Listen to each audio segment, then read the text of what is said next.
Oke, baru-baru ini ada MOU mantap yang diteken di Istana Merdeka Jakarta pada Selasa 7 Juli 2026 kemarin, bos. Tak main-main, admin kutip dari beberapa sumber berita berikut. Ada 16 kesepakatan strategis yang diteken Pak Prabowo dan PM Narendra Modi dari India, bos. Dan manjosnya ada 2 kesepakatan yang cukup greget soal rudal. Nah, salah satunya yang pertama adalah kontrak pengadaan sistem pertahanan rudal BrahMos antara BrahMos Aerospace dan Kementerian Pertahanan kita Indonesia. Tak main-main, dokumen ini pun ternyata bukan sekedar nota kesepahaman atau letter of intent, tapi sudah berupa kontrak pengadaan, bos. Artinya, Indonesia kini resmi melangkah ke tahap akuisisi salah satu rudal jelajah supersonik paling disegani di dunia, yaitu rudal BrahMos. Berapa unit? Nah, di video admin beberapa waktu lalu sudah dibahas, bos. Boleh kalian ceki-ceki sendiri. Jadi, rudal BrahMos ini merupakan rudal hasil pengembangan bersama India dan Rusia yang mampu melesat hingga hampir Mach 3, alias 3 kali kecepatan suara. Dengan kemampuan menyerang sasaran di darat maupun di laut dalam waktu yang sangat singkat, bos. BrahMos dikenal sebagai salah satu senjata yang mampu memberikan efek penangkalan tinggi.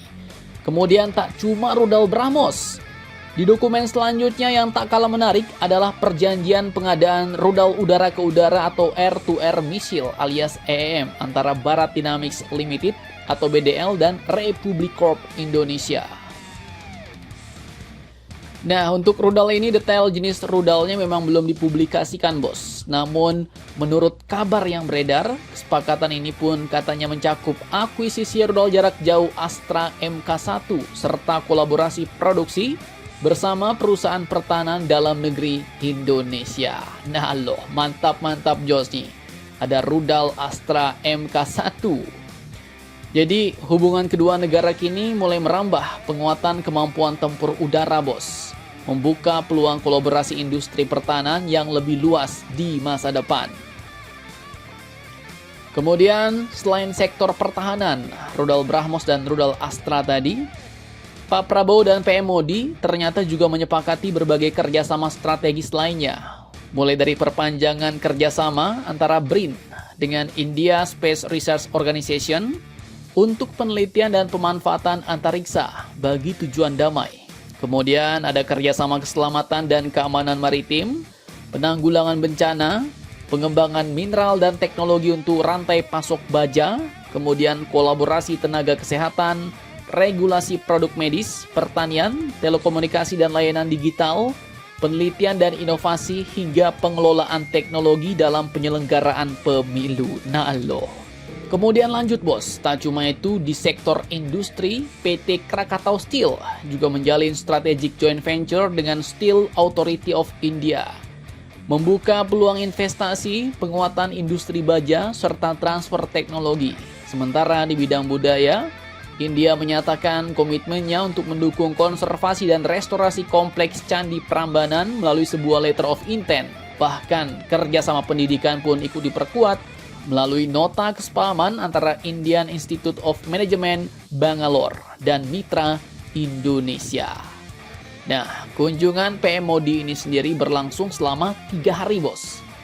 Mulai Senin 6 Juli 2026 kemarin, di mana setelah menjalani upacara penyambutan kenegaraan, pertemuan bilateral, penekenan dokumen, konferensi pers bersama dan jamuan makan siang di Jakarta, PM Modi juga dijadwalkan lanjut mengunjungi Yogyakarta untuk mengunjungi Candi Prambanan.